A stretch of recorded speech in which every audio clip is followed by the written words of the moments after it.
Microsoft Excel দিয়ে কিভাবে date of birth জন্ম তারিখ নির্ণয় করতে হয় সেটা আজকে আমরা দেখব।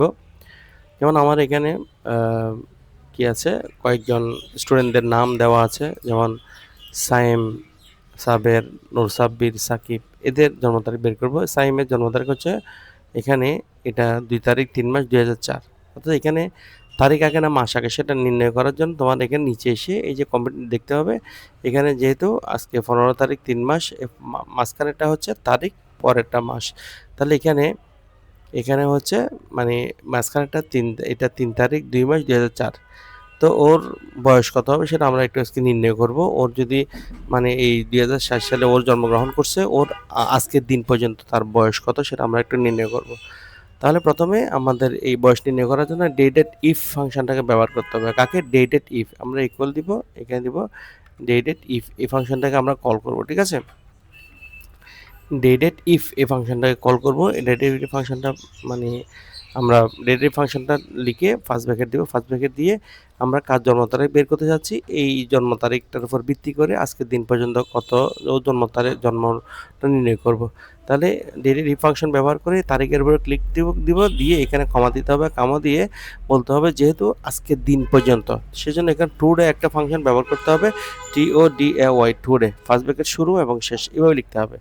তাহলে আমরা ডেরিভেটিভ ফাংশনটা ব্যবহার করলাম, তারপর এখানে জন্ম তারিখের উপরে ক্লিক দিলাম, যেহেতু এই তারিখের উপরে ভিত্তি করে আমরা বয়সটা নির্ণয় করব, সেই জন্য এই তারিখের উপরে ক্লিক দিলাম, ক্লিক দিয়ে বললাম কমা, তারপর টুডে কেন লিখলাম, টুডে লিখলাম যে আজকের দিন পর্যন্ত আমরা হিসাব মানে আজকের দিন পর্যন্ত ওর বয়স কত, মানে কত তারিখ হয়েছে সেটা নির্ণয় করবো, সেজন্য টুডে লিখলাম। টুডে লিখে ফার্স্ট ব্র্যাকেট শুরু, ফার্স্ট ব্র্যাকেট শেষ, কমা দিলাম। তো আজকের দিন পর্যন্ত ওর কত বছর, তো বছরের জন্য এখানে ডাবল কোটেশন দিয়ে এখানে কি করতে হবে, বছর মানে ইয়ার, ইয়ারের আমাদের সংজ্ঞা হচ্ছে ওয়াই, এখানে ডাবল কোটেশন শেষ করতে হবে, এভাবে দিতে হবে। আমরা ইয়ার লিখবো না, ওয়াই ওয়াই লিখবো, কারণ এখানে ফাংশনের এই নিয়মটাই হচ্ছে এরকম, ডেরিভেটিভ।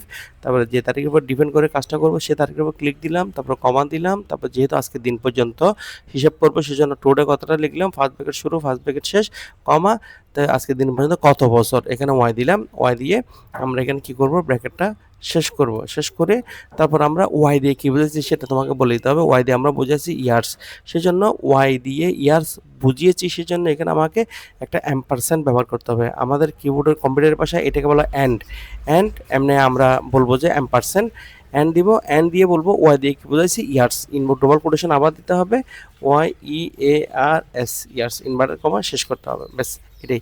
এটা যদি দিয়ে আমি যদি শেষ করতে চাই, আমি এন্টার দেওয়ার সাথে সাথে আমার কি হবে, ওনার এই সাইমের বয়স কত বছর হয়ে গেছে, 22 বছর হয়ে গেছে আজকের দিন পর্যন্ত, সাইমের বয়স 22 বছর। এখন আমরা বছর নির্ণয় করছি, যদি বলি সাইমের মাসটা নির্ণয় করতে হবে, তাহলে বছর নির্ণয় করছি, তাহলে মাস নির্ণয় করার জন্য তোমাকে একটা কাজ করতে হবে, সেটা কি, মাস নির্ণয় করার জন্য এই সূত্রটা তোমাকে আবারও লিখতে হবে, সেম সূত্র, এটাকে আমরা কপি করে এখানে বসিয়ে দিব। বসিয়ে দেওয়ার আগে তোমাকে কি করতে হবে, নতুন সূত্র শুরু করার আগে অ্যাম্পারসেন্ট শব্দটা আবার ব্যবহার করতে হবে, শিফট 7 ধরে 7 দিলে এই অ্যাম্পারসেন্ট সাইনটা আসবে। আসার পর এখানে কন্ট্রোল বি দিয়ে পেস্ট করে দিব, ওই যে সূত্রটা পেস্ট করে দিলাম, সব কিছু ঠিক থাকবে।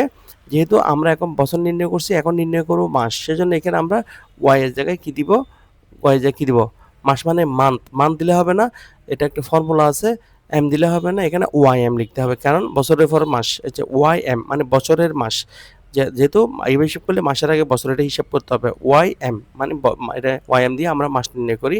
আর এখানে ইয়ার্সের জায়গায় আমরা কি নির্ণয় করবো, মান্থস নির্ণয় করবো, MONTH, MONTH, মান্থস, এটা দিলাম যখন এন্টার দিব, তখন আমাদের এই দেখো 22 বছর 1 মাস হয়ে গেছে অলরেডি, 22 বছর 1 মাস। তো এখানে আমাদের ইয়ার্সের পরে একটা কমা হওয়া উচিত ছিল, তো আমরা একটা ডাবল ক্লিক করে কি করব, ইয়ার্সের পরে একটা কমা দিতে হলে এই ইয়ার্সের পরে একটা কমা দিতে হবে, এখানে মান্থসের পরে একটা কমা দিতে হবে, কমা দিলে তাহলে আমাদের জিনিসটা সুন্দর লাগবে। ঠিক আছে, এইভাবে, ঠিক আছে। তো এখন আমরা তাহলে বছর নির্ণয় করছি, মাস নির্ণয় করছি, এখন কি নির্ণয় করবো, তারিখ নির্ণয় করব।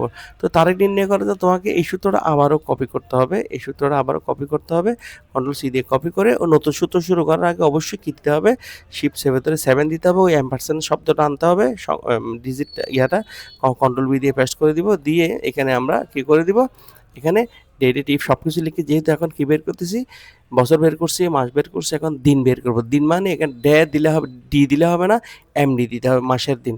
আচ্ছা, বছরের ক্ষেত্রে শুধু দিতে হয়, মাসের ক্ষেত্রে দিতে হয় এবং দিনের ক্ষেত্রে দিতে হয়। যেহেতু মাসের পরে দিন এভাবে দিতে হবে এবং এখানে আমরা কি নির্ণয় করছি? ডেজ নির্ণয় করছি। এখানে ডেজ। আর এখানে লাস্টে যেহেতু আমাদের কমা দিতে হবে না, আমরা কমা না দিয়ে ব্র্যাকেট শেষ করে যখন আমি এন্টার প্রেস করব তখন আমাদের দেখো তাহলে ওর 22 বছর 1 মাস 12 দিন আমাদের এখানে চলে আসছে। এটাই হচ্ছে, এভাবে চলে আসতে হবে। ওকে, তাহলে এভাবে ক্লিক করে যখন আমরা বাকিগুলোকে ড্রাগ করে দেবো তাহলে সবার বয়সটা অটোমেটিকলি চলে আসবে। এটাকে বলা হয় অর্থাৎ বয়স নির্ণয়। ডি ফাংশনের মাধ্যমে আমরা বয়সটা কি করে দেখালাম, নির্ণয় করে দেখালাম। ওকে।